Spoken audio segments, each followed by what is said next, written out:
Hey guys, it's Dawn here, and today I'm going to show you spinning the raw wool. Okay, so this is the wool that I made out of the raw stuff from the sheep.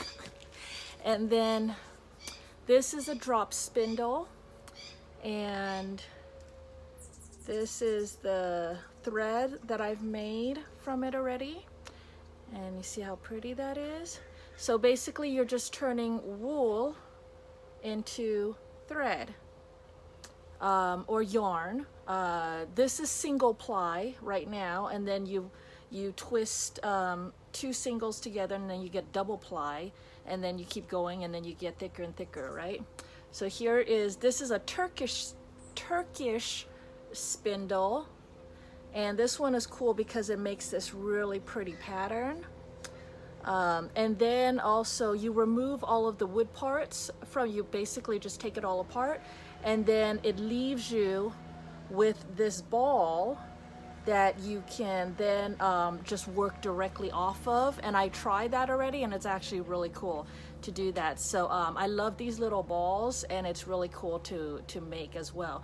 The Turkish spindle and the drop spindle are the only two types of spindles that I've tried so far, and I love both of them. I can go faster with the drop spindle because this one I'm making sure that I'm laying down the pattern correctly and neatly, and you know, all that. So this one takes a lot more time, and my thread is a lot finer. I'm making a very, very fine thread with this one, versus this one is a much heavier thread. And also it's also because this one happens to be a much heavier spindle, so it has to be a heavier thread to be able to support it. This one's a lot smaller and lighter. So this is the smallest spindle that I have right now. This is the largest. So I've actually made a whole bunch, and then I just took some chopsticks and then I wind them onto here as I try to figure out what else I'm going to do. And this one I started plying, and I'm not sure if you guys can see this much detail. I don't remember how many plies this is. I think this is, oh my gosh, I can't remember. This is maybe 4 ply. Yeah, I think I made it up to 4 ply. So this is 4 ply out of very, very fine thread. So I hate to say yarn. I'm saying cordage just because cordage is a very generic term, and yarn is, I don't know, yarn is more proper, and I don't think I'm making yarn. I'm just making cordage.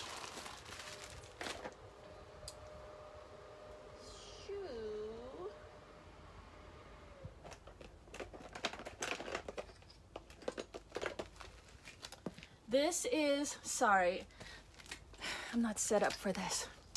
This is a Turkish spindle, and one of the things I love about it is that it comes in all different sizes, and it comes completely apart, so it's very easy to pack this.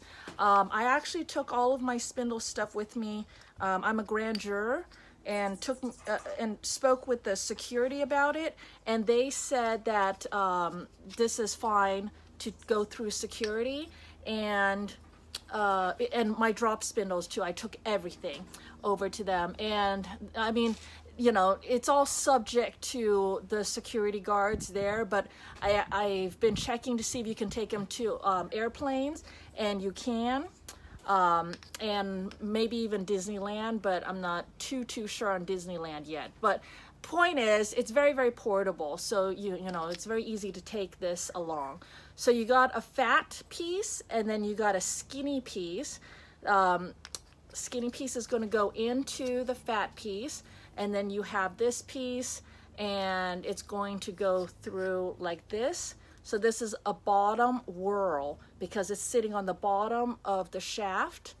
There's a little indent there to catch, and this one doesn't have anything down here.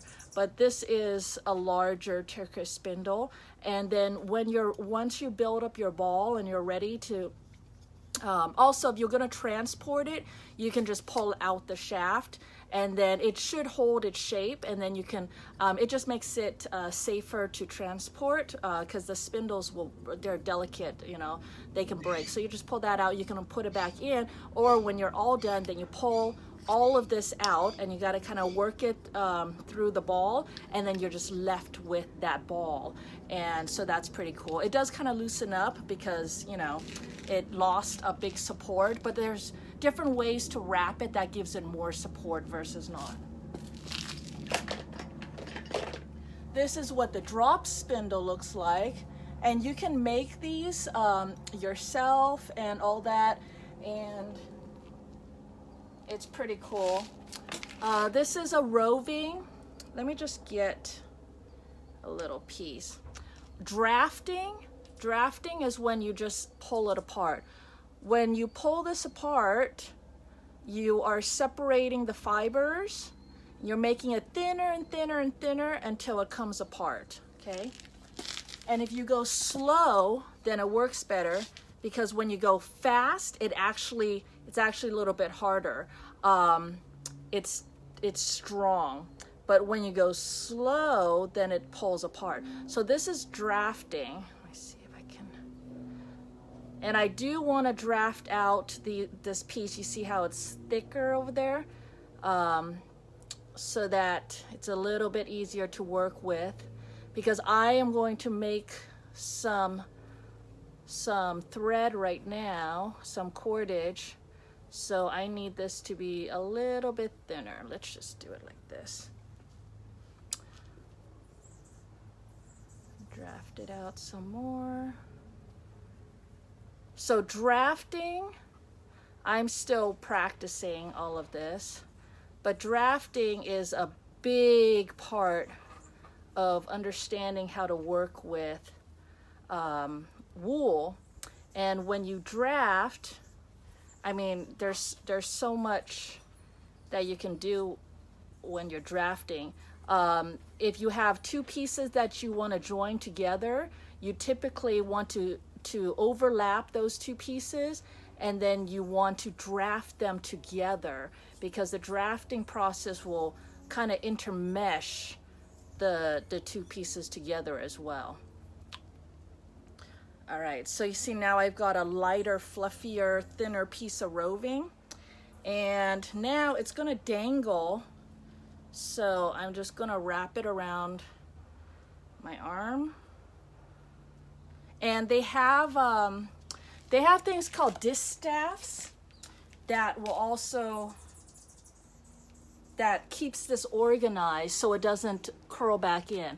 But right now what I'm going to do is I have a little tuft here, and I'm just going to hook around the tuft, and then I'm going to spin just to get this started, because I'm showing you how I'm going to get a brand new drop spindle started. So now I got to a thick piece, and then I'm going to draft. Now the beginning, I'm not worried so much about the consistency and all that, because I just need to get it started. All right, so it's pretty much started. So now I can focus more on making the thread itself. All right. The reason why I brought my stool out here is to try and be able to show you how this is done. And it's cool because the different weights of the spindles will make it spin differently, and the different materials and the different shapes and all of that goes into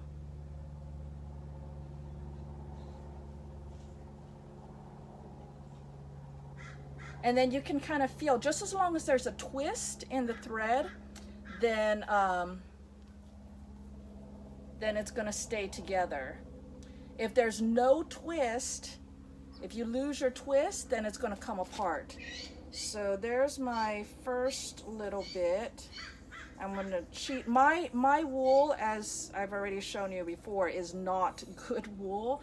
So, all right. So I've still got lumps and stuff that I've got to, that I have to still pull out. It makes it really...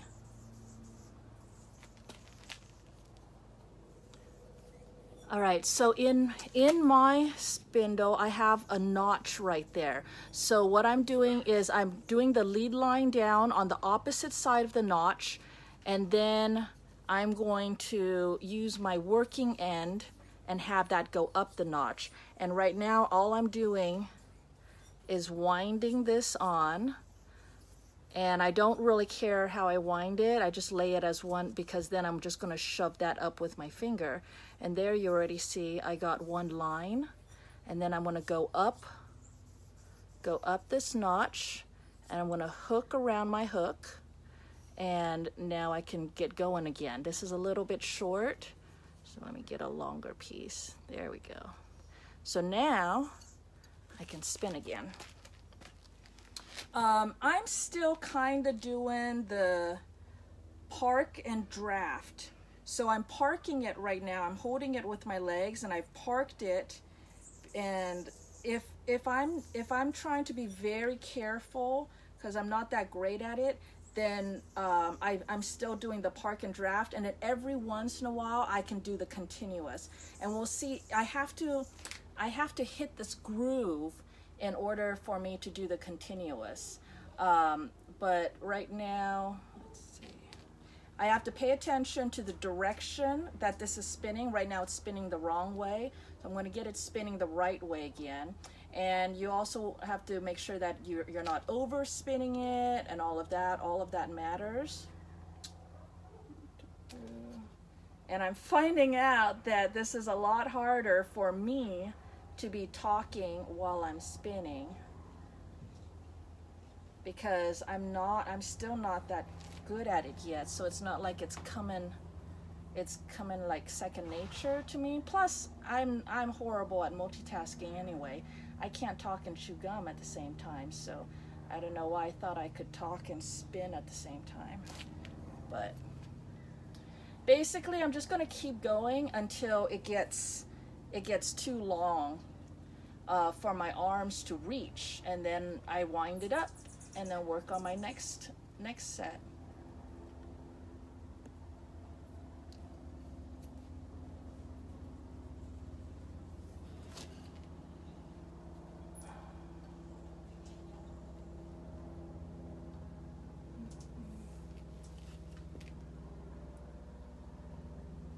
So there's a nice long thread. And then I'm just gonna wind this up. Push it up.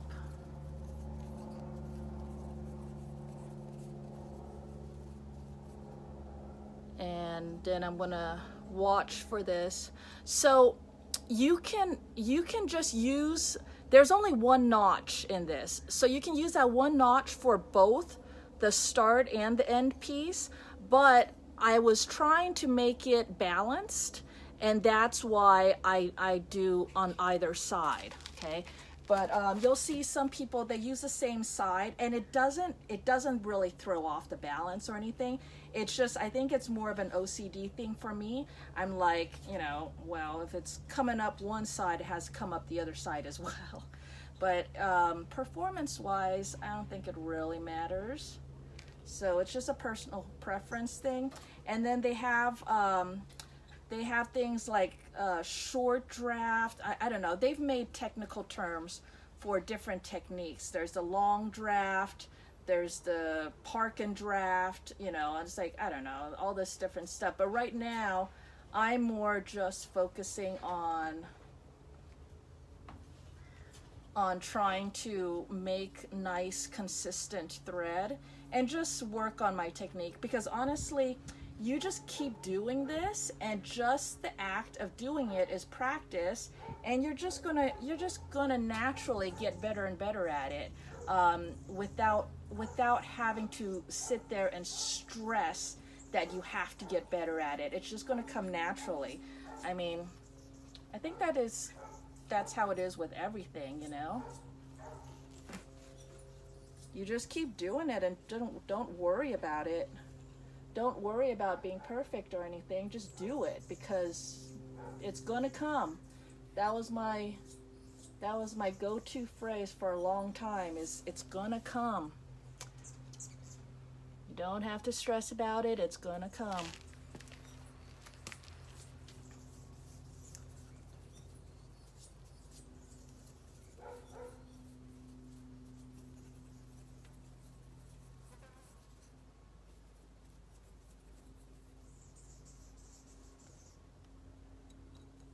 All right, so that is spinning on a drop spindle. And maybe one of these days I'll get a distaff, but from wool to thread, okay?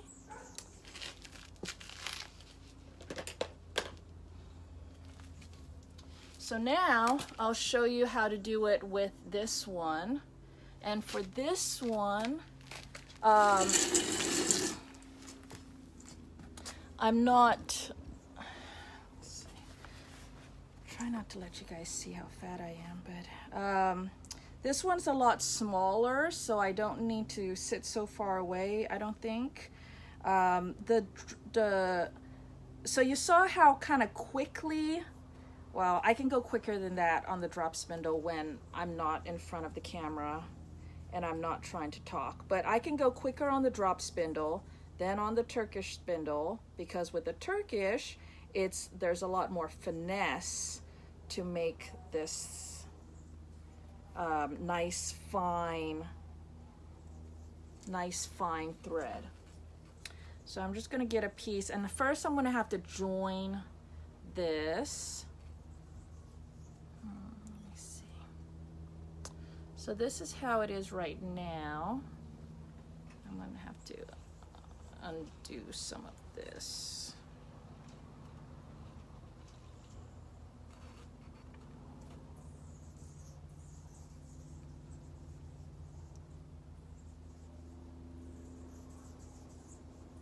So I'm going to take my two pieces and I'm going to overlap them.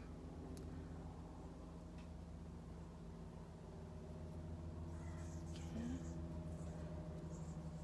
And then I'm going to wrap it down a little bit and I'm going to wrap my long piece around that short piece a little. And then I'm going to try and draft them together.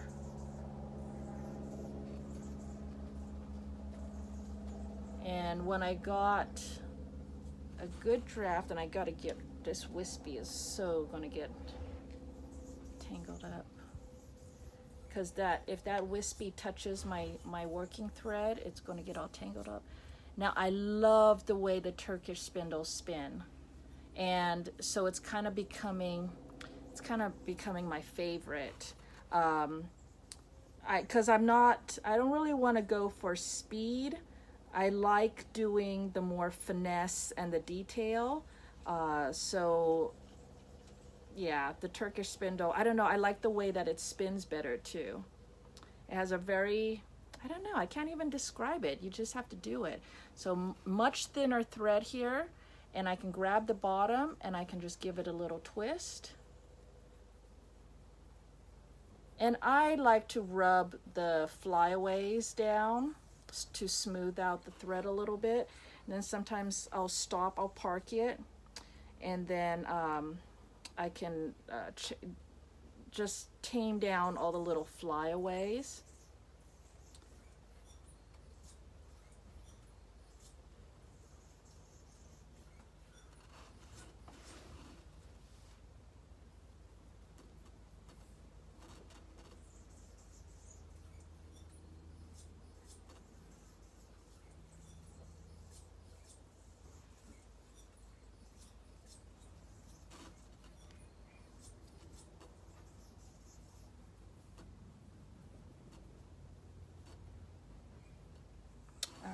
So now there's a half hitch holding it on right now.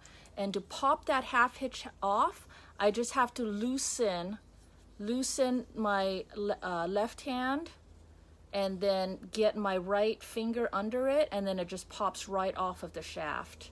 And now I have to find, it's over 2, under 1. So this one right now is under 1. So that means my next one is going to be over 2. So I'm going to go over 2 arms, and then I'm going to go under this one, and then over 2 arms and under this one. I don't think I'm at a right angle to really show you guys, but okay, I don't want to be teaching you guys how to do this anyways, because you should be learning from a professional, and there are much more talented and skilled people out there that can show you how to do that. But it's just over 2 arms. You're going to have the thread. The thread is going to travel over 2 arms and then under 1 arm, and then you're going to keep twisting over 2 arms, under 1 arm. Okay, so now I have this short little bit. I have to go back to the top, so I'm just going to barber pole it, I think is their term, and then I'm going to make a little half hitch. And I don't even know if what I'm doing is a half hitch. They say to make a half hitch. I didn't know what it was, but my body did that. So it's really weird. My body knows things that my brain does not know how to do. So my brain's like, what is a half hitch? And then my body was like, oh, here, just do this. And then I was like, is that a half hitch? And the body was like, I don't know, but is it working? It's like, yeah, it's working. All you have to do is have it hold. I just wanted to show you the spin. I don't know, the spin is really cool. And then they come in all different kinds of woods and exotic woods, and there's different designs, and you can even get they have made 3D. So you draft it out until it's the right thickness. They did 3D printing of them, so there's different plastics, different kinds of plastics, and ABS plastics and stuff. And oops. Oh, the other cool thing is when it starts getting really long, you can grab it from the top, and then you can also spin it from the top. So spinning it from the top or the bottom, which I like too.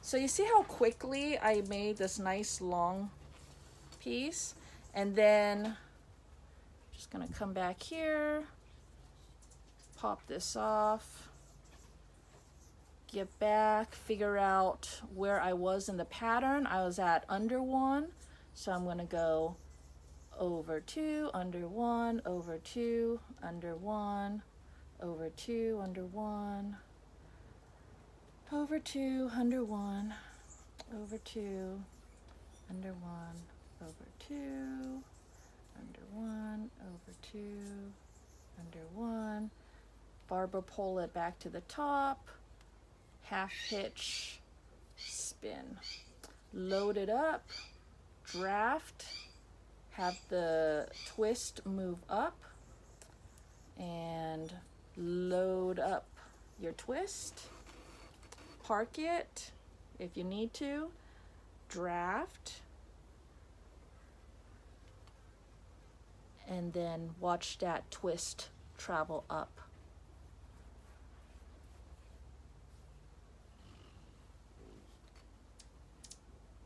I only have that little tiny bit left, but let me see if I can show you again. So I'm going to draft out the right thickness. Okay, load it up, load up the twist onto this section of thread. Oops. Okay, draft, and then release. You see that twist moved up and tightened it all down? That twist is what's holding everything together. So there you go. There is the thread. So it's really, really simple, but it's just super addicting.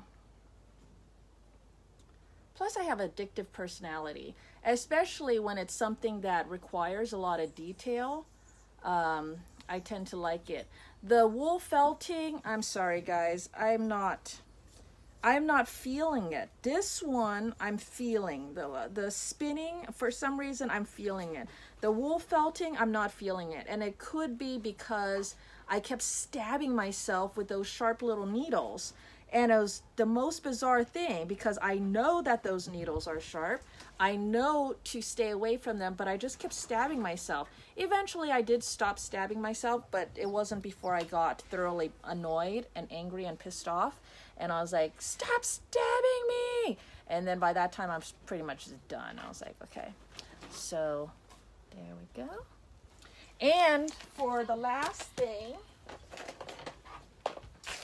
this ball is pretty much, I think it's pretty much done. I'm almost to the very tippies of my stick, so I'm going to pull this one apart. I figured I'd do that on camera. So I'm done here, right? One last look. And so now I'm going to pull it apart. So first off, if you just want to travel with it, you just pull the shaft out. And that hole, especially if you wrap it, look, you can see right through there. Can you see? Can you see right through that hole? That's a neat hole. So you can stick it right back on again and continue working. But this way, it keeps it safe. So take out the shaft, and then now you're going to work these out. And I think the skinny piece has to come out first. So look for the skinny piece, and then you're just going to ease that piece out.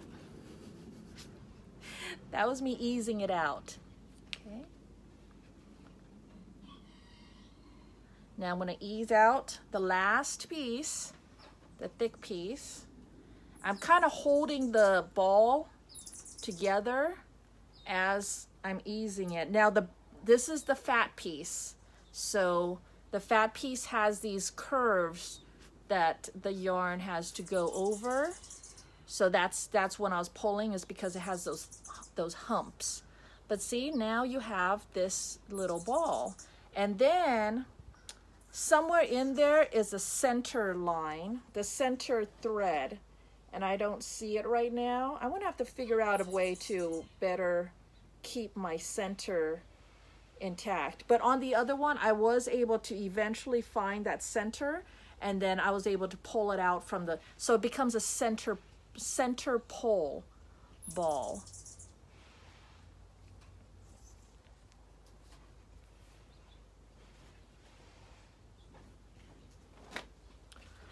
But then you can also just pull it like that, put it in a little bowl and all that. So isn't that cool? So this is all done. All right, so there you go. Thanks for hanging out and watching with me. If there are any questions, just let me know. Otherwise, thanks for watching. I'll talk to you guys later. Bye, guys.